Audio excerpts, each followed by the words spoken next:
حضرت علی کرم اللہ تعالی وجہ الکریم کا ارشاد ہے. آپ ارشاد فرماتے ہیں، نبی کائنات صلی اللہ تعالی علیہ وسلم نے ارشاد فرمایا حضرت علی سے. آپ نے بیان فرمایا کہ نبی کائنات صلی اللہ تعالی علیہ وسلم نے ارشاد فرمایا، علی نامحرم پر اچانک نظر پڑ جانے سے بچو.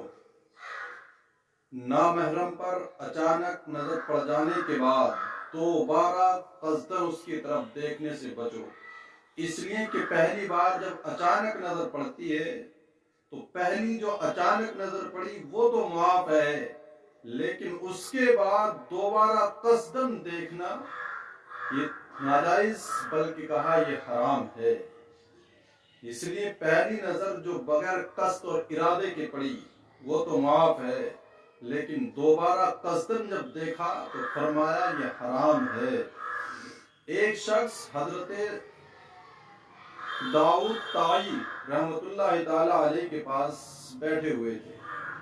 وہ کہتے ہیں کہ میں نے دیکھا کہ آپ کے حجرے میں مکڑی کے جالے بنے ہوئے تھے، تو میں نے کہا کاش آپ کسی کو حکم دیتے کہ ان مکڑی کے جالوں کو صاف کر دیتا.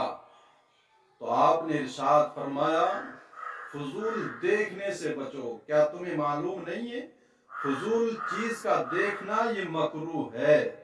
یعنی ان جالوں کو دیکھنا بھی بغیر ضرورت وہ پسند نہیں کرتے، بلکہ فرماتے ہیں یہی شخص کہ حضرت داؤد طائی کے مکان میں علیا نامی ایک شخص، ایک خاتون 30 سال تک رہتی رہی، لیکن داؤد طائی کو اس کا بھی علم نہ ہوا.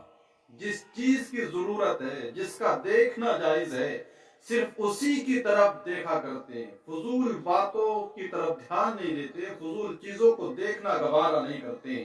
حضرت داؤد طائی، حضرت حسان بن ابی سنان ایک مرتبہ عید کے روز اپنے گھر سے باہر نکلے. جب گھر واپس آئے تو آپ کی اہلیہ نے کہا یہ بتائیں کہ آج آپ نے کتنی حسین عورتوں کو دیکھا ہے، کتنی حسین عورتوں کو تم نے دیکھا.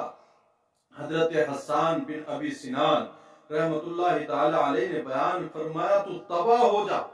میں جب سے تیرے پاس سے گیا ہوں اور واپس لوٹنے تک میں اپنے پیر کے انگوٹھے ہی کو دیکھتا رہا تاکہ میری نظر کسی غیر محرم پہ نہ پڑے، کسی فضول دیکھنے میں مصروف نہ ہو. اس لیے گھر سے نکلنے سے واپس آنے تک میں اپنے پیر کے انگوٹھے ہی کو دیکھتا رہا تاکہ کسی اور کی طرف میری نظر نہ جائے.